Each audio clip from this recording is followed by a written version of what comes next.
आज आमर ओडिशा प्रदेश आमर गणशिक्षा मंत्री तथा आदिवासी व्यापार मंत्री श्रीजुक्त नित्यानंद गंड आमर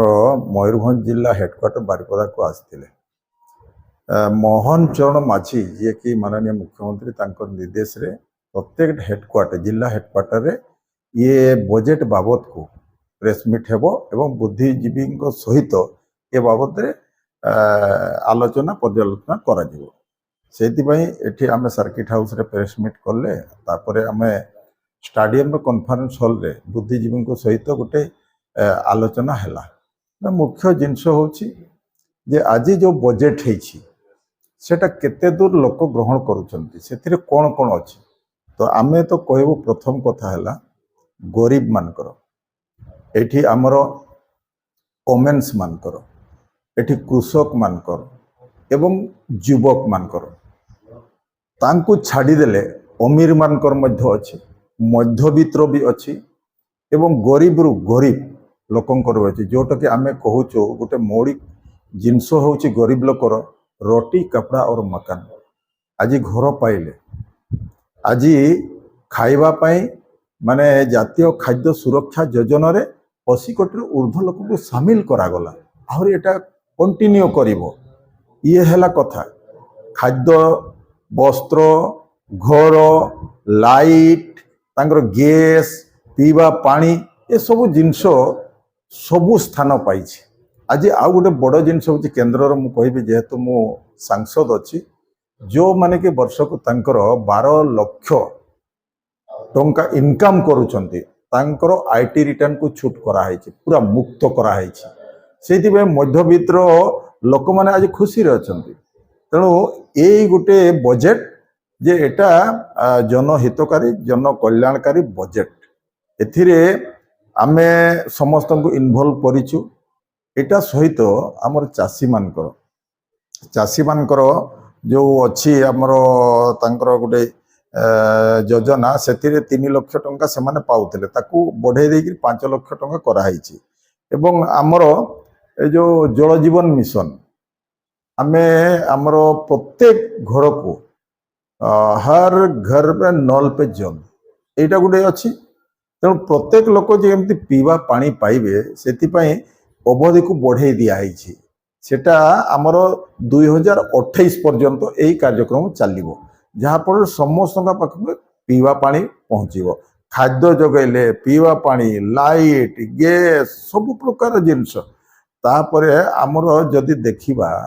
जे ये जो जल जीवन मिशन सेटा तो बहुत बड़ कथा आओ मोहन माझी जो लक्ष्य अच्छी आमर 1936 रे बेंगल प्रेसिडेंट बिहार उड़ीसा गोटे जगार थिला आमर अलगा होता 1936 मसीह तेणु 1936 और 2036 ये जो 100 वर्ष भितर गोटे योजना कराई विकसित गाँ विकसित ओडिशा मोदी भी से हिसाब रे सी देखुं भारत वर्षर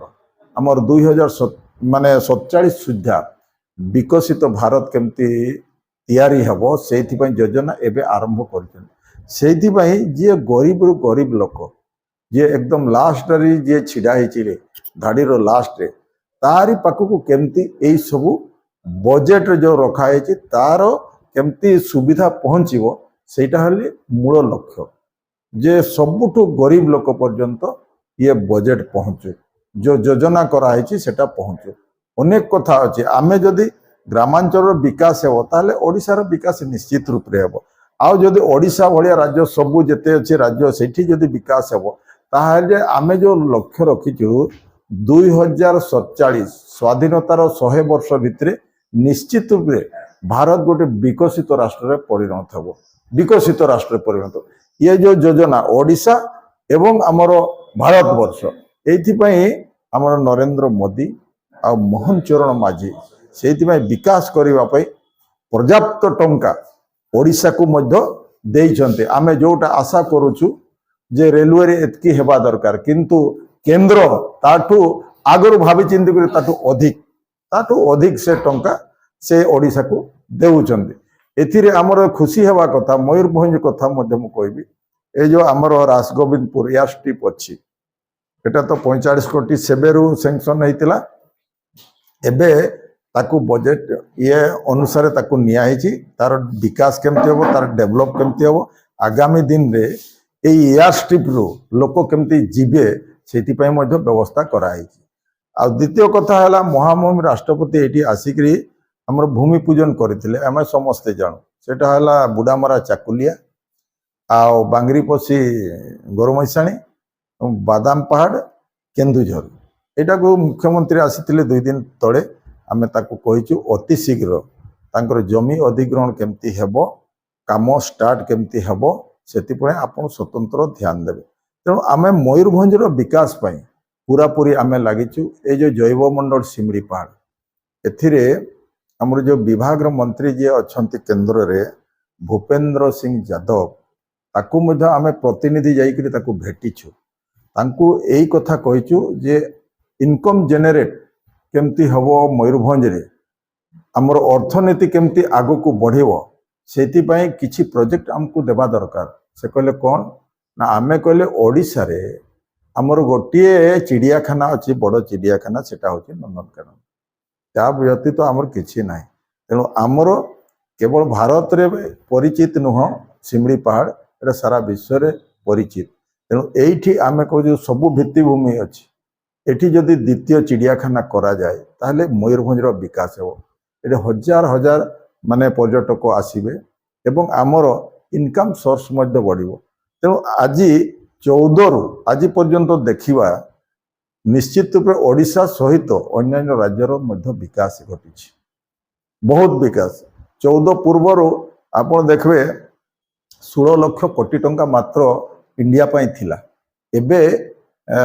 51 माने लक्ष कोटी टंका प्रावधान करा जाइछि बजेट रे तेणु बहुत गुणा एबे बढ़ी तेणु आमर आशा अछि आगामी दिन रे ओडिशा केमती आगु को बढ़िबो ओडिशा केमती आमर विकसित गाँ विकसित ओडिशा एवं आमर विकसित भारत ये योजना नेइकरी आमे चलीचु निश्चित रूप समस्तंकर सहयोग जदि हेबो ताहेले आमर जो आशा एवं आकांक्षा आमे करिछु 2036 एवं 2047 सुधा से लक्ष्य पूरण हेबो सेथि पई आजी एठी वरिष्ठ वकील वरिष्ठ नागरिक बुद्धिजीवी एवं सोशल वर्कर समस्त को डकाई आमर स्टाडियम कॉन्फ्रेंस हॉल रे आमे जो लोकंकर पई बजेट करिछु सेति ऊपर से माने चर्चा करिवे आउ कोन करिथिले आहुरी टिके भलो हेइतंता एई सब जिंस को तांको पाखरु आमे सुनिबा पई समस्त को डाकिथिलु एवं से माने तांकर मतामत उचित मतामत कोन देबे सेति पई मंत्री आसीथिले तांको कथा को भी सुनिछंती आगामी दिन रे सेई सब जो रही जाइछि ताकू मध्य आमे कार्यकारी करिवा ये होछि मुख्य उद्देश्य थिला जे आमर टार्गेट 2036 एवं 2047 एबे देखंतु आमर इकोनॉमी बहुत आगो को बढ़ी 14 पूर्व कौन थिला आमर इकोनॉमी आमर अर्थ व्यवस्था एठी बहुत तळे थिला आमे 11 नंबर स्थान रे थिले भारत वर्ष एबे मोदी जींकर नेतृत्व रे इकोनॉमी आमर बढ़ी जाइछि अर्थ व्यवस्था आमे आगरे अछि पंचम स्थान रे पहुंची छु आमे तेणु आमे केमती 1 नंबर हेबा सेति पय मध्ये योजना चली से कहते 2029-30 बेले को निश्चित रूप से भारत वर्ष तृतीय स्थान अधिकार करिवो आमे सबु क्षेत्र रे आज समाज क्षेत्र रे हो सांस्कृतिक क्षेत्र हो शिक्षा क्षेत्र हो कि विज्ञान क्षेत्र रे हो सबु क्षेत्र आमर धीरे धीरे विकास घटुछि आमे विभिन्न जगार आमे कमाण फमाण सब क्रय करूथुल किंतु आमे एबे निजे प्रोडक्ट करू खेलना सब आसुतिला चाइना रो एबे एटी विश्वस्तरीय गोटे केंद्र करा होची भारत वर्ष रे सबु प्रकार आमे करिबा आमे पुणी अन्य देश को आमे देवा ए प्रकार भावना तैयारी हेछि आ निश्चित रूप आमे तो सफल हेबा सेति पय समस्तकर सहयोग नेबा पाए आज बुद्धिजीवी मान को डका हितिला एवं प्रेस रे एथि पय करा हैला प्रेस मीट जे ए न्यूज को तल स्तर को केमती पहुँचब समस्ते जमती जानिबे सेटा ही मुख्य दुटा उद्देश्य थिला तेणु आज आमर नित्या भाई एटी आसीथिले ଏବେ ତାଙ୍କର ପ୍ରେସ୍ ମିଟ୍ ବି କରିସାରିଛନ୍ତି ଏବଂ ବୁଦ୍ଧିଜୀବୀଙ୍କ ସହିତ ବି ତାଙ୍କର ବୈଠକ ହେଇସାରିଛି। ବିଭିନ୍ନ ଜିଲ୍ଲା ଯେମିତି ଆମର ଜଙ୍ଗଲ ପରିବେଶ ଏବଂ କ୍ଲାଇମେଟ୍ ଚେଞ୍ଜ ଶ୍ରମ ମନ୍ତ୍ରୀ ଗଣେଶ ରାମ ସିଂ ଖୁଣ୍ଟିଆ ସେ କଳାହାଣ୍ଡିକୁ ଯାଇଛନ୍ତି। ଆଜି ଯିଏ ଆମର ଉପମୁଖ୍ୟମନ୍ତ୍ରୀ ପ୍ରଭାତୀ ପରିଡ଼ା ସେ ବାଲେଶ୍ୱରକୁ ଆସିଛନ୍ତି। ସମସ୍ତେ ଏ ନ୍ୟୁଜ୍କୁ ପ୍ରସାର କରିବା ପାଇଁ ଲୋକଙ୍କ ପାଖକୁ ପହଞ୍ଚେଇବା ପାଇଁ ଇଏ ଗୋଟେ ଆମର ଯୋଜନା ହେଇଛି। ପ୍ରତ୍ୟେକ ଲୋକ ଜାଣନ୍ତୁ କ'ଣ ହେଉଛି, ଓଡ଼ିଶା ସରକାର କ'ଣ କରୁଛି, ଭାରତ ସରକାର କ'ଣ କରୁଛି। ସେଇଥିପାଇଁ ଆଜିକାର ଏ ପ୍ରେସ୍ ମିଟ୍, ଆଜିକାର ଏ ବୁଦ୍ଧିଜୀବୀ ସମ୍ମିଳନୀ, ଯାହା ହଉ ଆମେ ଯାହା ଆଶା କରିଥିଲୁ ଲୋକଙ୍କର ସହଯୋଗ ବହୁତ ମିଳିଲା। ସେଥିପାଇଁ ଆମେ ସମସ୍ତ ବୁଦ୍ଧିଜୀବୀ, ନାଗରିକ, ସମାଜସେବୀ ସମସ୍ତଙ୍କୁ ଆମେ ଧନ୍ୟବାଦ ଦେବି, ସେମାନଙ୍କୁ ଆଜି ଅର୍ପଣ କରିଛୁ। ଆଗାମୀ ଦିନରେ ତାଙ୍କର ମତାମତକୁ ନେଇକରି ପୁଣି ଥରେ ଭଲ ବଜେଟ୍ କେମିତି ତିଆରି ହେବ ସେଇଟା ବି ଆମେ ଆଗାମୀ ଦିନରେ ତାଙ୍କର ସଜେସନ୍ ନେଇକରି କରିବା। ଧନ୍ୟବାଦ।